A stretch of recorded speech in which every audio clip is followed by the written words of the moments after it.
کہنے لگے یار جس درخت کے نیچے یہ لیٹے ہوئے ہیں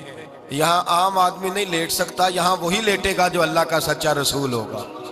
یہاں دوسرا کو لیٹ ہی نہیں سکا، یہ رسول ہے، ان کا خیال رکھنا۔ کاش میں اس وقت تک زندہ رہوں جب یہ نبوت کا اعلان کریں۔ میسرہ کہتے ہیں میں غلام ہو گیا، نبی پاک صلی اللہ علیہ وسلم کی ادائیں مجھے بھانے لگیں۔ جب واپسی پہ نکلے تو گرمی بڑی شدید تھی، فرماتے ہیں جب دھوپ تیز ہوتی تو بادل کا سایہ آ کے حضور پہ سایہ کر دیتا، بادل کا ٹکڑا نبی پاک پہ۔ اللہ جانے کہاں بیٹھ کے لوگوں نے کتابیں پڑھی ہیں جو کہتے ہیں 40 سال کے بعد نبی بنے تھے، پتہ نہیں کہاں بیٹھ کے کتابیں پڑھی ہیں۔ ہم نے تو جو سیرت پڑھی ہے وہ بتاتی ہے کہ تیری حیات پاک کا ہر لمحہ پیغمبر لگے، ہر لمحہ پیغمبر لگے۔ یہاں تو وہ لوگ جو کئی سال پہلے 20 اور 25 سال پہلے حضور سید عالم صلی اللہ علیہ وسلم کی رفاقت میں رہے، وہ اعلان کر لوگ پتہ نہیں کہاں بیٹھ کے کتابیں پڑھتے ہیں، کہاں بیٹھ کے۔ میرے نبی پاک سے صحابہ نے پوچھا حضور آپ کب نبی تھے؟ فرمایا ابھی آدم کی مٹی گوندی جا رہی تھی، ابھی آدم کی مٹی گوندی جا رہی تھی، میں تب بھی اللہ کا رسول تھا۔ میرے بھائی نبی رحمت سید عالم صلی اللہ علیہ وسلم کے غلام حضرت ختیجہ کے غلام کہتے ہیں واپس آیا، اور پہلے بھی کئی دفعہ حضرت ختیجہ کا مال گیا تھا، بڑے نفع آئے تھے، پر جو نفع اس سال آیا وہ پہلے کبھی نہیں آیا تھا۔ کہتے ہیں مجھ سے حضرت ختیجہ کی سہیلی بھی بیٹھی تھی، میں بھی آ گیا، اور جناب ختیجہ کی سہیلی کہنے لگی چل مال کے بارے میں کچھ بتا، کتنا بکا؟ میں نے کہا مال چھوڑو، مصطفیٰ کی سنو۔ اور پھر کہتی چلو ٹھیک ہے، بادل سایہ کرتا تھا، چلو ٹھیک ہے، تم سے راہب نے پوچھا تھا یہ صحیح ہے، انہوں نے تیری سارے رستے بڑی خدمت کی، تیرا بڑا خیال رکھا، پر یہ بھی بتا تجارت کیسے ہوئی؟ تو میسرہ کہنے لگا زندگی میں نے بھی ساری گزار دی ہے، پر اس رسول کے ساتھ 4 دن ہی گزارے ہیں، حد ہو گئی مجھ سے، اور کچھ نہ پوچھو، اور کچھ نہ پوچھو، آ میرے دل آمنہ کے لال کی باتیں کرے، اور کچھ نہ پوچھو، بس ذکر ان کا چھیڑیے ہر بات پر، اور چھیڑنا شیطان کا عادت کیجئے، بس مجھے حضور کے تذکرے بیان کرنے ہیں، ذکر مصطفیٰ کرنا ہے۔ حضرت ختیجہ الکبریٰ بڑی متاثر ہوئی، کہتی ہیں مجھے درجنوں لوگوں نے پیغام نکاح دیا تھا پر میں نے سنی نہیں تھی، میں نے نفیسہ کے ہاتھ پیغام بھیجا، میں نے کہا میری عمر 40 سال ہے، ان کی 25 سال ہے، اور میرا احوال اور طرح کا ہے، وہ شہنشاہ ہے، جا کے پوچھو تو صحیح، بھلا میں قبول ہوتی ہوں؟ پوچھو۔ نفیسہ کہتی ہیں میں آئی تو وہ خاتون جن کے لیے لوگ بڑے بڑے قریش پیغام دیتے تھے، پیغام لے کے آئی، تو رسول پاک نے عجیب رنگ بیان کیا اپنی سیرت کا۔ جب میں پہنچی میں نے کہا ختیجہ نکاح کرنا چاہتی ہیں؟ نفیسہ کہتی ہیں میرا خیال تھا کہ کوئی اور ہوتا تو کرسی سے اٹھ کھڑا ہوگا، فوراً کہے گا اچھا جلدی کرو بات کرو۔ جب میں نے آ کے کہا نا حضور ختیجہ نکاح کرنا چاہتی ہے، تو نبی پاک نے میری طرف دیکھا، فرمایا وہ کہتی ہیں کہ تم کہتی ہو؟ کہا وہ کہتی ہیں۔ تو حضور نے فرمایا ٹھہر جاؤ، میں اپنے چچا سے پوچھ کے بتاؤں گا، میں مشورہ کروں گا، میں پوچھ کے بتاؤں گا۔ آج بچوں کو کچھ سبق بڑے یاد ہیں، کہتے ہیں پسند کی شادی کرنا حضرت صاحب ناجائز ہے، پسند کی شادی کرنا کوئی ناجائز ہے؟ اور میں نے کہا بھائی صرف ایک ہی جائز چیز رہ گئی اور کوئی شے جائز نہیں، یہ ایک ہی جائز چیز ہے جس کا فتویٰ سارے نوجوان پوچھتے پھرتے ہیں، سارے رانجے بنے پھرتے ہیں، مجنوں بنے پھرتے ہیں، سارے مئی وال ہو گئے۔ اللہ پاک وہ ہدایت کی توفیق عطا فرمائے، سارے اس بری لت کا شکار ہو گئے۔ او بھائی نبی پاک سوائے خدا کے کسی کے پابند نہیں، لیکن میرے مصطفیٰ نے اپنی امت کو یہ درس دیا ہے کہ جو بڑوں کے شفقت کے سائے میں چلتا ہے اللہ اس کی مدد فرمایا کرتا ہے۔ تجھے کیا پتا تیرا اچھا بھلا کس بات میں؟ کہا نکاح کرنا چاہتی ہوں، فرمایا چچا سے پوچھ کے بتاؤں گا۔ ختیجہ رضی اللہ تعالیٰ عنہ کہتی ہیں انہوں نے پوچھا، جناب ابو طالب کہنے لگے یہ تو خوش قسمتی ہے کہ ہمیں ایسی بہو مل جائے جس کے کردار میں، افکار میں، نظریات میں اتنی نفاست ہو۔ مصطفیٰ کریم کے ساتھ نکاح ہوا، قربان جائیں۔ حضرت ختیجہ الکبریٰ کی شادی ہوئی تو بھائی بڑا مشکل ہوتا ہے، بڑا مشکل ہوتا ہے اپنے آپ کو ڈھالنا، لیکن جناب ختیجہ کی زندگی اٹھا کے دیکھو، میں یہ نہیں کہہ سکتا وہ کروڑ پتی تھی، ارب خرب کی میں بات ہی نہیں کر سکتا، اور 20 نوکرانیاں تھیں ان کے پاس، درجنوں ان کے پاس غلام تھے، لیکن جب رسول اللہ کے دروازہ نور پہ آئی ہیں، انہوں نے میرے نبی کے گھر میں جھاڑو بھی دیا ہے، انہوں نے حضور کے کپڑے بھی دھوئے ہیں، انہوں نے رسول اللہ کے لیے اپنے ہاتھوں سے کھانا بنایا، انہوں نے دیکھا کہ نبی پاک صلی اللہ علیہ وسلم کو دولتوں سے، تجارتوں سے، سرمایے سے پیار نہیں، جتنی دولت تھی شام کو لا کے قدموں میں رکھ دی، کہا محبوبہ جب میں تیری ہوں تو میری ہر شے ہی آپ کی ہے۔ چند دنوں میں حضور نے ساری چیزیں دے دی اللہ کے رستے میں، ہر چیز نبی پاک نے دے دی۔ حضرت خدیجہ الکبریٰ کا حال یہ تھا کہ ایک جوڑا رہ گیا، کئی جگہ سے پیوند لگے ہوئے، میں گڈی ہاتھ ڈور سجن دے او جنج رکھے اونج رہنا ہے، واجب نہیں جے وچ شریعت مندہ قسم نو کہنا، بس ٹھیک ہے جس حال میں محبوب راضی ہیں، کہا ہر چیز قدموں میں رکھ دی اور حضور کے ہر رشتے کا خیال کیا، نبی پاک کی ہر خواہش کا۔ عورتیں بالخصوص میری بات پہ توجہ کریں جو عرض کرنے لگا ہوں، آگ لگی ہوئی ہے گھروں میں، فساد ہے، لڑائی ہے، جھگڑا ہے، دنگا ہے، یہ تیرا رشتہ دار وہ میرا رشتہ دار، جب تیرے آتے ہیں تو روٹیاں جلدی پکتی ہیں، جب میرے آتے ہیں تو بیماریاں بڑی ہوتی ہیں، تیرے میرے کا جھگڑا۔ آؤ میرے مصطفیٰ کریم سید عالم کا بھی حال دیکھو، حضرت حلیمہ سعدیہ ملنے آئی، شادی کو کچھ دن گزرے تو حلیمہ سعدیہ ملنے آئی۔ حضرت حلیمہ سعدیہ سگی اماں نہیں رضائی اماں ہے،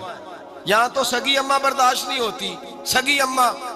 اور وہ بہو سوچتی نہیں بات کرتے ہوئے، سوچتی نہیں،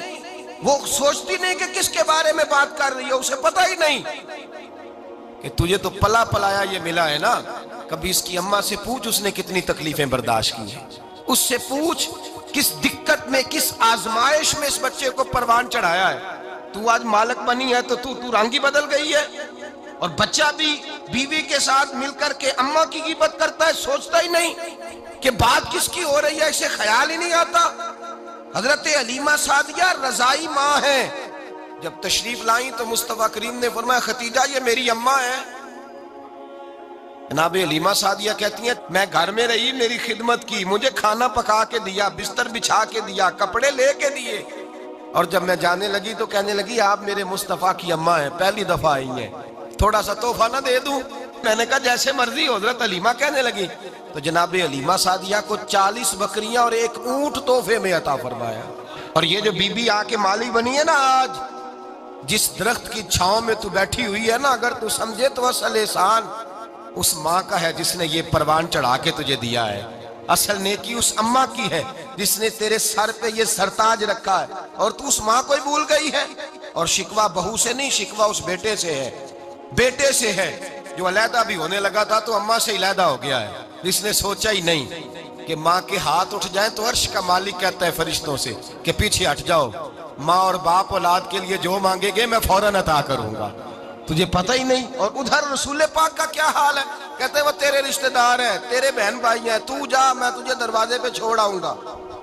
تو مل ان سے، میں نہیں ملتا، میں صاحب ہوتا ہوں، میرا ان سے کیا لینا دینا۔ حضرت خدیجہ کے بھائی نہیں تھے، نبی پاک صلی اللہ علیہ وسلم کے سسر حیات نہیں تھے، 2 بیٹے تھے حضرت خدیجہ کے، اور وہ دونوں بیٹے پچھلے خامن سے تھے۔ ذرا عقل کی کسوٹی پر تولیے گا کہ کسی بی بی کے بیٹے ہوں اور پچھلے خامن سے ہوں، اس آدمی کا رویہ کس طرح کا ہوتا ہے، لیکن میرے رسول پاک کا رویہ اس طرح کا تھا۔ میں آپ کو سیرت کی کتابوں سے امام حلبی نے، کستلانی نے، صاحب فتح الباری نے لکھا ہے، رسول کائنات سید عالم صلی اللہ علیہ وسلم سوئے ہوتے تھے، اور جاگو اور سنو، اللہ کرے حضرت خدیجہ کا میرے نبی سے رشتہ اور میرے نبی کا حضرت خدیجہ کا رشتہ ہماری سمجھ میں آ گیا تو سمجھ لو ہمارے گھر جنت بن جائیں گے، روشنی پھیل جائے گی، سمجھو اور سیکھو۔ حضرت عائشہ صدیقہ فرماتی ہیں نبی پاک سو جاتے تھے نا دوپہر کو تو کہتی تھی مولا علی سے لے کر ابو بکر صدیق تک کسی کی طاقت نہیں ہوتی تھی حضور کو آ کے بیدار کرے، سوء ادب سمجھا جاتا تھا۔ اور میں ایک جملہ آگے بڑھا کے کہوں گا، میں کہوں گا اماں جی آپ تو مولا علی سے لے کر ابو بکر صدیق تک فرماتی ہے نا، ہمارا تو عقیدہ یہ ہے کہ مصطفیٰ سو جائے تو جبریل بھی نہیں جگا سکتے، وہ بھی نہیں آ سکتے، وہ بھی ہاتھ باندھے کھڑے ہیں کہ مولا کیسے جگاؤں، حضرت جبریل بھی نہیں جگا سکتے، لیکن حضرت عائشہ صدیقہ فرماتی ہیں میں تھی مدینے میں کہ حضرت خدیجہ کے وصال، میں مدینے میں حضور کے گھر میں تھی، نبی پاک میرے گھر میں موجود تھے اور سید عالم سوئے ہوئے تھے، حضرت خدیجہ کے پچھلے خامند کے بیٹے جناب حالہ آ گئے اور وہ مسجد میں آ کے بولے، مسجد میں توجہ کرنا، مسجد میں بولے، انہوں نے مسجد میں آ کے پوچھا کہ نبی پاک کہاں ہے؟ مسجد میں۔ تو جناب عائشہ صدیقہ فرماتی ہیں حضور سوتے ہوئے بیدار ہو گئے، حضور طامت سمیٹی، فوراً سر کے اوپر کپڑا رکھا۔ میں نے کہا حضور کہاں جا رہے ہیں؟ فرماتی ہے میں نے ایک دفعہ پوچھا تو حضور نے 3 دفعہ فرمایا میرا حالہ آ گیا ہے، میرا حالہ آ گیا ہے، میرا حالہ آ گیا ہے، خدیجہ کا بیٹا آ گیا ہے۔ میرے رسول پاک صلی اللہ علیہ وسلم نے بی بی کے رشتوں کا جو تقدس بیان کیا اس کو سمجھیے، فرمایا حالہ آیا ہے، بیدار ہو کے خود تشریف لے گئے۔ یہ تو حالہ تھے نا، بڑے بیٹے حضرت خدیجہ کے سب سے، ان کا نام ہند تھا،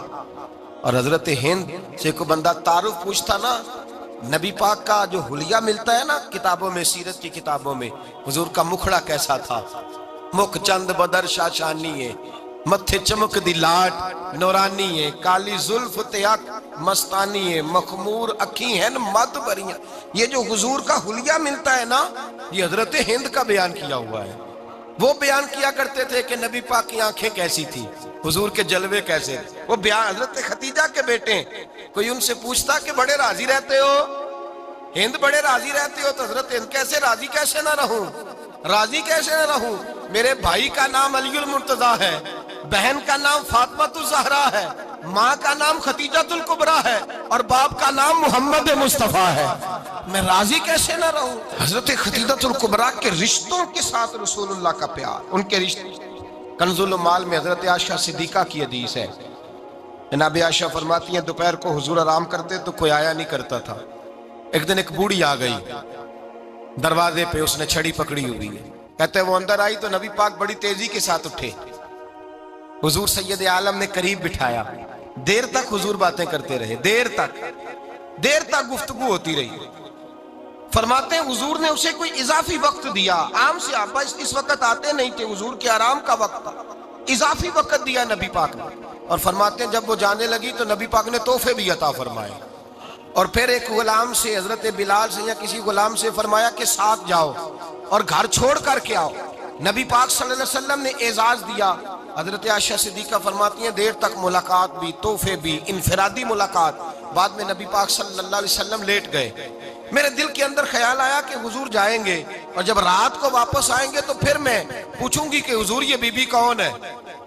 حضور اب آرام کر رہے ہیں۔ فرماتی ہیں میرا خیال تھا کہ یہ سوال شام تک میرے ذہن میں رہے گا کہ یہ کون ہے، آپ نے بڑا اعزاز دیا، دروازے تک چھوڑنے گئے۔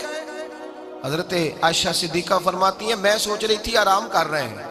اور میں نے جیسے ہی نگاہ ڈالی تو حضور تو گہری سوچ میں گم ہے، نبی پاک سوچوں میں گم ہے اور بے آنکھیں کھلی ہوئی۔ فرماتی ہے میں قریب جا کے بیٹھی، قدموں پہ ہاتھ رکھا، میں نے کہا محبوبہ یہ بی بی کون تھی، اتنی دیر آپ نے ملاقات کی اور وہ چلی گئی ہے تو ابھی خیالات ہیں، تصورات ہیں۔ فرماتی ہے میں نے پوچھا تو مصطفیٰ کی آنکھوں میں آنسو آ گئے، نبی پاک رو دیے، اٹھ کے بیٹھ گئے۔ میں نے کہا حضور کیا ہوا، میں نے تو آپ کو پریشان کر دیا، میں معذرت چاہتی ہوں۔ حضور نے فرمایا عائشہ ایسی کوئی بات نہیں، اس بی بی کے بارے میں پوچھتی ہو جسے میں نے زیادہ عزت دی ہے، زیادہ پیار کیا ہے، ذرا زیادہ اس کے ساتھ میں نے توجہ کی ہے۔ ہاں یا رسول اللہ میں نے انفرادی رنگ دیکھا ہے، روٹین سے بڑھ کر آپ نے محبت فرمائی۔